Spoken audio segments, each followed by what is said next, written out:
He thought his life was over, until three simple words changed everything. This is the story of a man who believed his life was over. No talent, no future, no hope. Then one ordinary evening, everything changed because of three simple words he whispered to himself in the darkness. Those three words transformed not only his mind, but the course of his entire life. But before we begin, let me ask you something. Have you ever felt like giving up?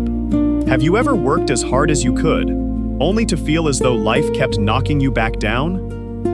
If you have, leave a comment below. I'd love to hear your story. And if you enjoy inspiring stories that can truly change your perspective, don't forget to like this video and subscribe for more.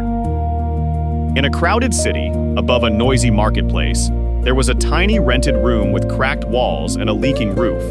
That room belonged to a 29-year-old man named Adrian. Every day, Adrian worked 12 exhausting hours at a printing press.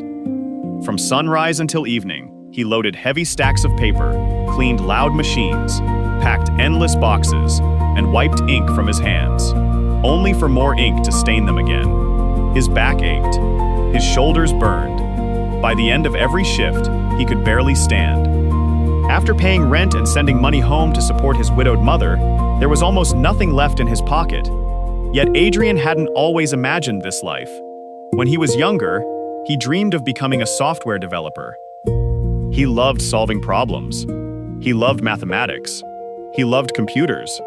His teachers believed he had an exceptional future. But everything changed when he was just 17. His father passed away without warning. In a single week, school ended. His dreams ended. Childhood ended. From that moment forward, survival became his only priority. Every evening, Adrian sat silently on the crowded bus ride home. Through the window, he watched glowing office buildings, modern companies, young professionals carrying laptops, laughing with friends, walking confidently toward futures that looked impossible for someone like him. And every night, one painful question echoed inside his mind. Is this really all my life will ever be? He had tried to change his situation. Once, he applied for a data entry position. The interviewer glanced at his unfinished education, then looked at his ink-stained hands. "We'll contact you." They never did. He tried saving money for online courses, but every time he got close, life demanded it first. His mother's medication, a broken motorcycle, higher rent, unexpected bills. Little by little, not in one dramatic moment, but one ordinary day after another, Adrian stopped believing. The fire inside him slowly faded. He began telling himself, "People like me don't get those kinds of opportunities. Success belongs to other people, not me." Eventually, he believed every word. One rainy Thursday evening, Adrian accidentally missed his bus stop.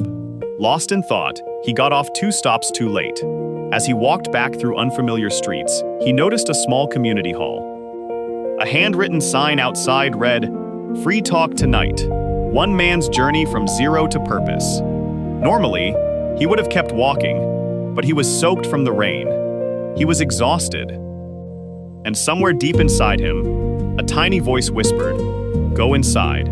That single decision changed everything. Inside stood an older gentleman named Mr. Elias. He wasn't dressed in expensive clothes. He wasn't famous. He wasn't flashy. But when he began speaking, the entire room became silent. 30 years ago, Mr. Elias said, "I worked in a factory just like many of you. I had no money, no degree, no connections. No one believed in me. And to be honest, neither did I." He paused, then continued quietly. "But I made one decision. I decided to believe before I had proof. I spoke like someone who believed. I acted like someone who believed. Eventually, my belief caught up with my actions." Those words hit Adrian harder than anything he'd heard in years. It felt as though something frozen inside his heart had finally begun to move. After everyone left, Adrian remained seated. His hands trembled as he approached Mr. Elias. "Sir, how do you believe when everything around you tells you not to?" Mr. Elias smiled gently. "Sit down. Rain tapped softly against the windows as they talked. Then Mr. Elias asked one question. When you wake up every morning, what's the very first thing you say to yourself? Adrian answered honestly, another day. Nothing will ever change. Mr. Elias nodded. And your mind believes every word. He leaned closer. Your circumstances aren't your biggest problem. The instructions you've been giving your mind are. Then he pulled out a small notebook. Inside, he wrote 3 simple rules. Rule 1. Every morning, before touching your phone, stand in front of the mirror and say, I am capable. I will find a way. Something good is coming. Say it even when you don't believe it, especially then.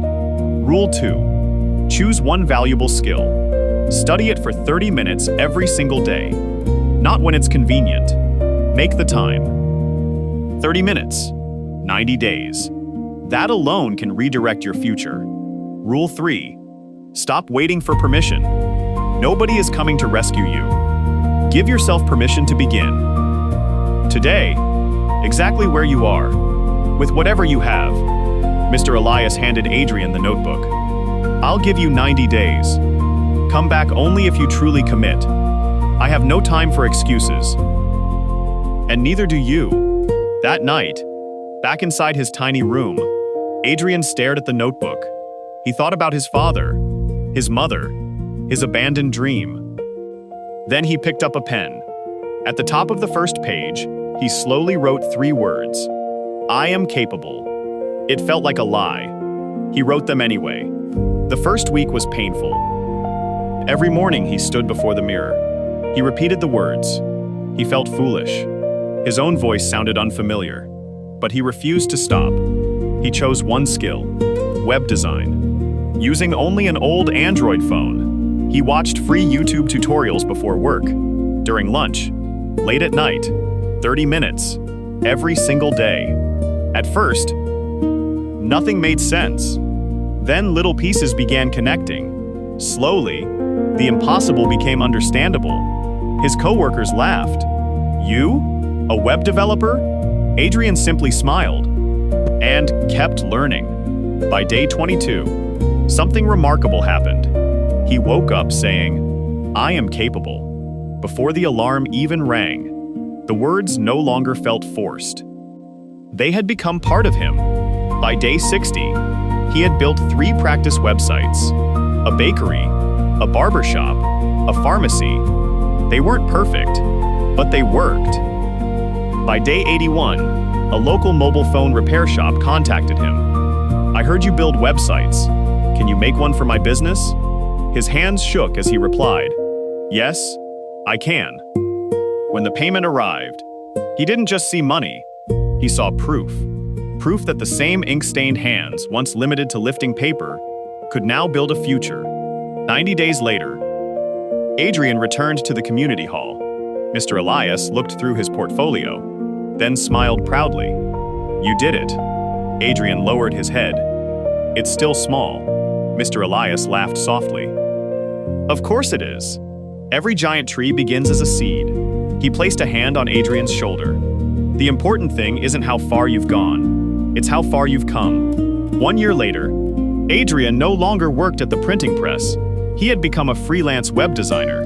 He bought a second-hand laptop, moved into a better apartment, supported his mother without fear. Most importantly, every Saturday, he returned to that same community hall, teaching young men who reminded him of his former self. Men with tired eyes, ink-stained hands, and dreams they believed were impossible. Every morning, without fail, he still stood before the mirror, not because he had to, but because he never wanted to forget where everything began. I am capable. I will find a way. Something good is coming. My friend, Adrian didn't succeed because he had extraordinary talent. He wasn't wealthy. He didn't have powerful connections. He never finished university. He simply changed the conversation he had with himself every morning. And that's where every transformation begins. Not in your bank account, not in your education, not in your circumstances, but in the words you repeat when no one else is listening. So here's your challenge. Tonight, write down 3 positive statements about yourself. Tomorrow morning, read them out loud. Then choose one valuable skill. Practice it for just 30 minutes every day. Do it for 90 days. No excuses. No waiting. Just consistency. Because 90 days from now, you may still be walking toward your dream, but you'll be walking as a completely different person. A stronger person. A wiser person. A person who finally believes. If Adrian could rebuild his life from a tiny rented room with nothing but hope, imagine what you can do. So tell me in the comments, what 3 words will you say to yourself tomorrow morning? If this story inspired you, like this video, share it with someone who needs hope today, and subscribe to Untold Realities for more powerful stories that inspire courage, resilience, and transformation. And remember, say these words every morning until they become part of who you are. I am capable. I will find a way. Something good is coming. One day, you'll realize they weren't just words. They were the beginning of your new life.